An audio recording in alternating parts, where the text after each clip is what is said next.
Welcome to Kenton's videos. Enjoy the video. You start by opening Taskbar settings and confirming permissions.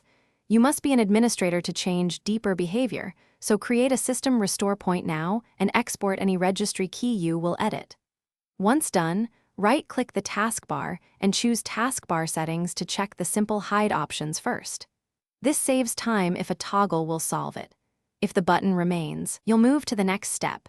Controlled Registry Edits, or UI, overlays to remove the Show Desktop affordance. Now attempt the sanction setting. Personalization taskbar, use peek and turn it off. This disables the preview and often neutralizes the Show Desktop interaction. If that does not remove the tiny button, run Registry Editor as admin. Once there, export the relevant key for rollback, then locate the Explorer taskbar Advanced Entries and remove or modify the Show Desktop element per the value name. Make one change, close the editor, and restart Explorer to apply. This prevents cascading problems from multiple edits. Finish by restarting Windows Explorer. Open Task Manager, select Explorer, and restart to apply changes instantly. Make sure to verify the sliver is gone. If the taskbar behaves oddly, restore the registry export or use System Restore and reassess.